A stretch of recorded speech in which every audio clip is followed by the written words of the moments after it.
Yo les potes Espanox, j'espère que vous allez bien. On se retrouve aujourd'hui pour une nouvelle vidéo, concernant le PSG 2018-2019. En effet, je relance la série pour cette saison. C'est vrai que l'année dernière vous aviez vraiment kiffé ce concept. Du coup aujourd'hui on est parti avec le premier épisode qui concernera le PSG. N'hésitez pas à lâcher les likes pour faire avancer la série et pour que je la continue, pour que je vous poste un épisode 2 assez rapidement. Bref, on va commencer tout de suite avec le sujet de la vidéo. C'est parti.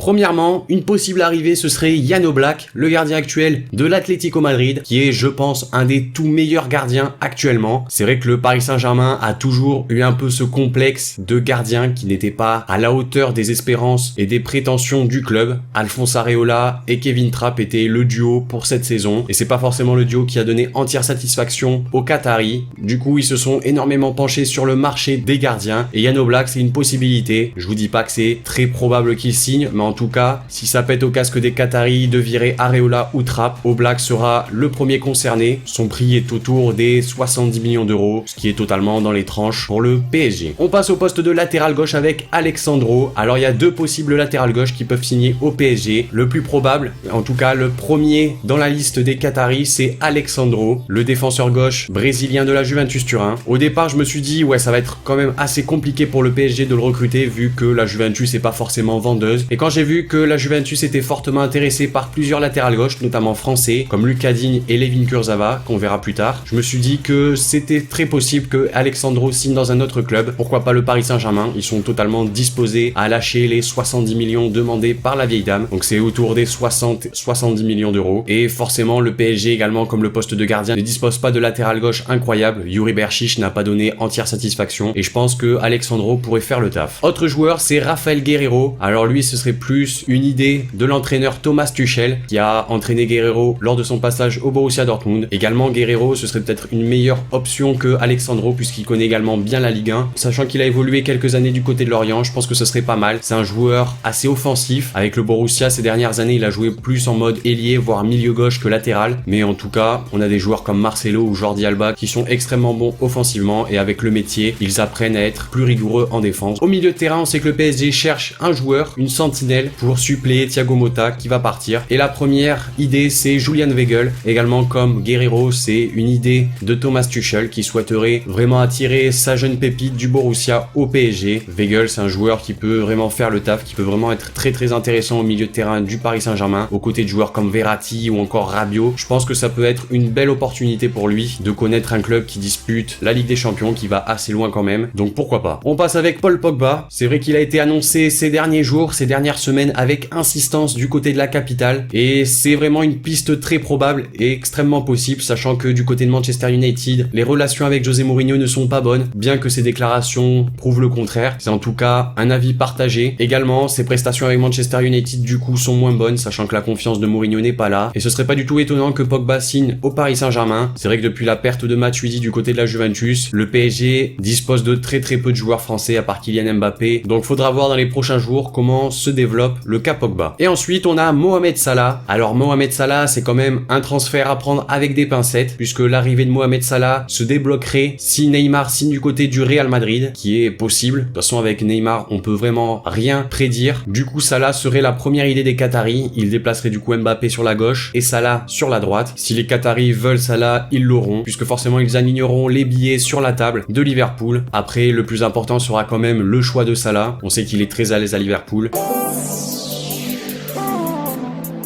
On passe avec les départs. Premièrement, Kevin Trapp. Je vous ai dit que sur le poste de gardien de but, les Qataris sont pas forcément très contents des performances de Areola et de Trapp. Trapp serait du coup le premier à partir, ou en tout cas sur l'échelle des préférences, ce serait lui le moins bon. Et un des clubs qui est assez intéressé par Kevin Trapp, c'est le Borussia Dortmund, qui souhaiterait concurrencer son actuel gardien, Roman Bürki. Trapp est allemand, c'est très probable qu'il signe là-bas. On passe avec Kurzawa, qui n'est plus du tout en odeur de sainteté du côté du PSG, et pourtant il a quand même de plutôt beaux prétendants, puisque des équipes comme la Juventus, comme je vous ai dit plus tôt, voire même des équipes de première ligue de top niveau comme Manchester United, Tottenham, voire Chelsea, seraient intéressés par Kurzawa. Je pense pas qu'ils aient vraiment vu les performances de Kurzawa avec le PSG en Ligue 1, mais bon, s'ils veulent l'acheter, pourquoi pas. Autre latéral gauche, c'est Yuri Berchiche. C'est vrai que sur les dernières informations qu'on a pu avoir, Yuri Berchiche serait le latéral gauche que le PSG aimerait garder comme doublure d'un futur transfert comme Alexandro ou Rafael Guerreiro. Cependant, il aurait reçu des offres d'Espagne, de Liga plus précisément, provenant de l'Atlético Madrid et surtout de l'Athletic Bilbao, qui l'intéresserait énormément puisqu'à Bilbao, il lui propose un poste de titulaire, ou en tout cas un poste dans lequel il va devoir batailler avec l'actuel titulaire qui est Balenciaga. Donc je pense que si le PSG perd Kurzawa et Berchiche, on pourrait quand même avoir deux bons latérales gauche du côté de la capitale. Ensuite, on a Thiago Motta, le joueur italien. Lui, comme vous le savez, il va partir, mais pas dans un autre club. Il serait très intéressé pour entraîner les U19 du Paris Saint-Germain. C'est un projet qui l'intéresse et qui lui correspond plutôt bien selon ses déclarations. Donc Motta entraîneur, ça paraît absolument pas étrange. On passe avec Javier Pastore,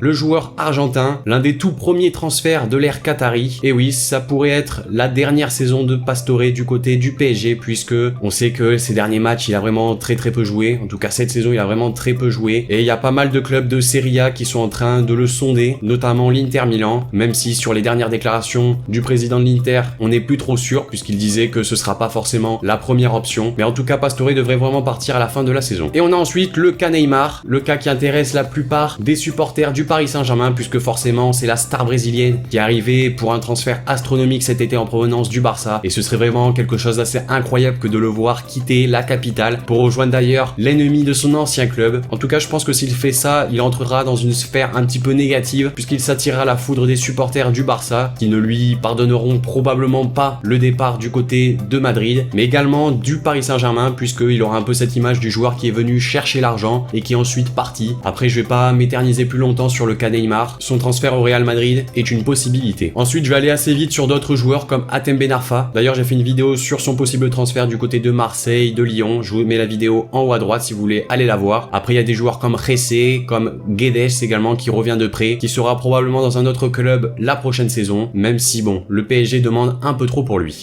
Donc voilà les amis, cette vidéo concernant l'équipe du Paris Saint-Germain 2018-2019 est maintenant terminée. N'hésitez pas à me dire dans les commentaires ce que vous en avez pensé de cette petite vidéo. Également, quel club vous aimeriez que je prenne pour la prochaine vidéo. Lâchez le like si la vidéo vous a plu. Également pour la mettre plus en avant sur YouTube. Abonnez-vous si c'est pas déjà fait. Moi je vous dis à la prochaine pour une nouvelle vidéo. C'était Spanox. Allez, salut tout le monde. Nouveau ennemis, nouvelle arme. T'aimes pas la paix, c'est que t'as pas fait la cœur. L'oseille et la muf, éclaire mon âme. Je refais la peinture du frigo en bleu. On veut notre coin terre, on veut la planète Terre. On veut le monde chico. T'inquiète, on rendra tout ce qu'on a à faire.